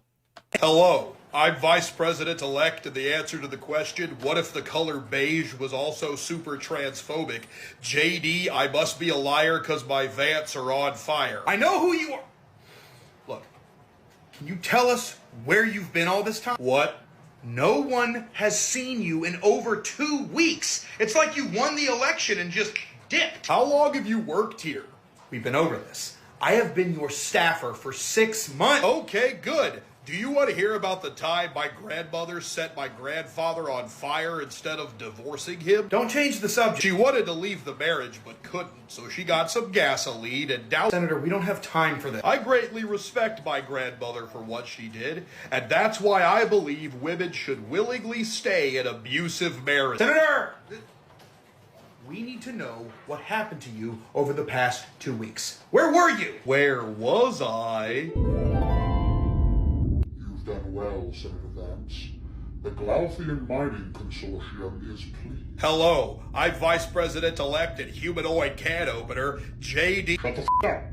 Alright, we know who you are. This is like the 2,000th meeting we've had. Okay, good. Now that the election is over and your suit-brain running mate is moving forward with his cabinet picks, it's time to begin implementing the end game. I like that movie. When RFK Jr. replaces all of the fluoride in the water with our psychotropic mind control compound, it will only be a matter of weeks until we have hundreds of millions of willing workers capable of mining all of the minerals from the Earth's crust, mantle, and core. That's fun. Our profits will soon be at a universal high, and our position as the ultimate authority in the galaxy will be assured. All hail the Glaufian Mining Consortium. Okay, good. Is that all you can say? Okay, good. Do you want a toy car I stole from my son? It's his favorite one. What? No. Why would you steal a toy car from your son? He wouldn't stop talking about Pokemon. That's seriously messed up, man. Probably. Which son did you take it from? One of them. Get the f*** out of here. Okay, good. Is RFK Jr. here yet? We need to discuss the fluoride replacement. Vaccines! Where have I been? Yes! Where have you been? Around. Oh, come on, that's not good. Wait, why are you drinking cranberry juice? I got a UTI from the couch in your living room. Living room? Were you in my home? Yes. You should really get it washed. Same with all of your furniture. I say that as a courtesy, and I also will be definitely coming back to your home. Oh, dear God, I can't do this for another 4 years. Okay, good. Because my name is J.D. Vance, it is spelled J-D-V-A-N-C-E. Rothschilds, go and subscribe. Awesome stuff. Party. Content.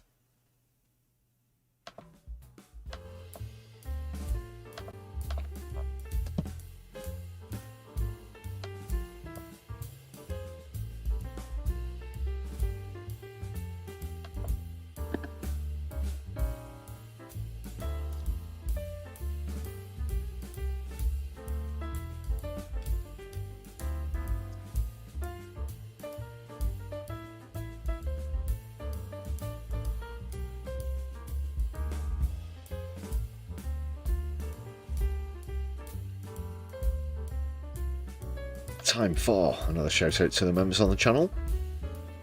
Thanks for your gifted memberships on the stream as well, really do appreciate that. I forgot to say earlier on as well, there's also a Buy Me a Coffee page for anybody who doesn't have the means to contribute via YouTube. You can check out the link in the description of this stream or any other content on the channel. Whilst we're in the self-promotion zone, please do check that you've hit thumbs up on this stream. Give us a share around your social media as well, if you can. Just to point out as well, when we came on stream, we were just 8 subscribers away from 5,500, so please do give us a share.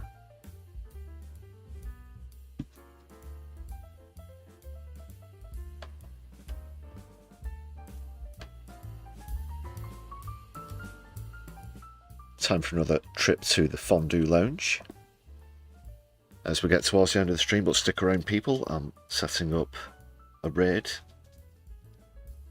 And we'll see who's around this Socialist Sunday. Don't go anywhere, people. Still more socialist content to come. If you want to do a bit of a marathon, why not?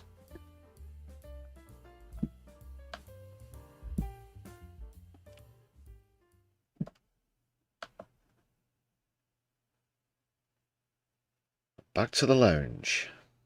Starmer loves it. Oh no!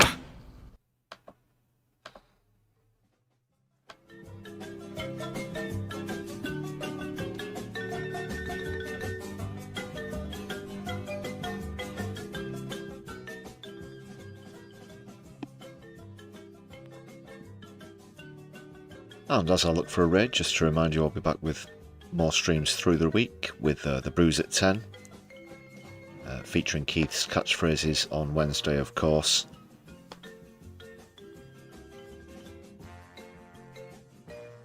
Another mention, of course, that double location. What's the word I'm looking for? Coverage that we're going to be doing next weekend.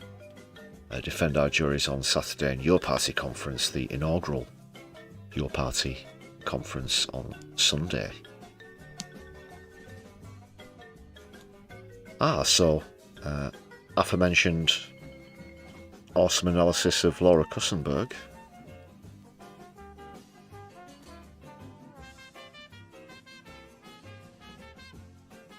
We do have Kevin Logan and Helena, who are both live, so we're going to raid into Kev.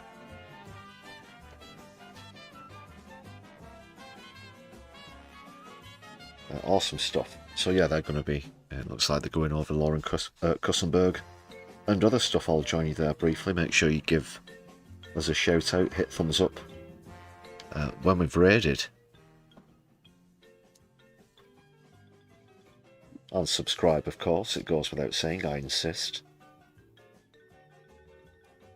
But I know a lot of you regular viewers already follow them. Right, great stuff.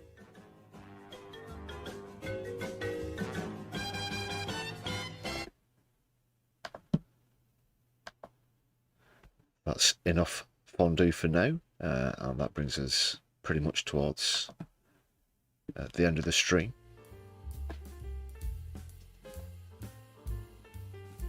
Yes, Peasants Revolt. We are raiding into Kevin Logan.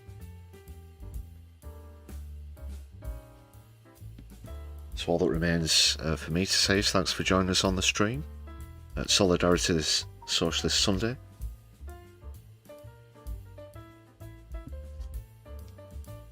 Take care, everybody. My left eye. I'll be seeing you soon.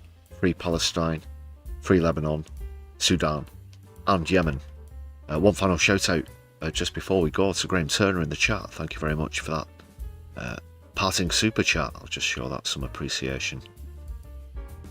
Before we go, let's big up Graham in the chat as well, please, everybody. Thanks for your support as always, Graham. Much appreciated.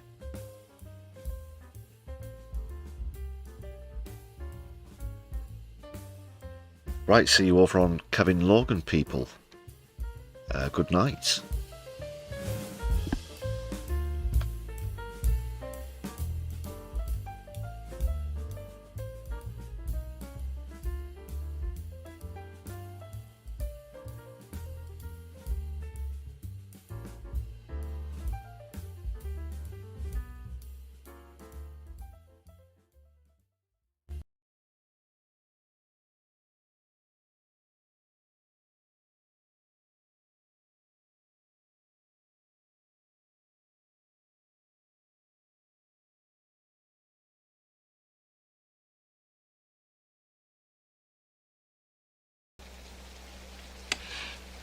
Socialists,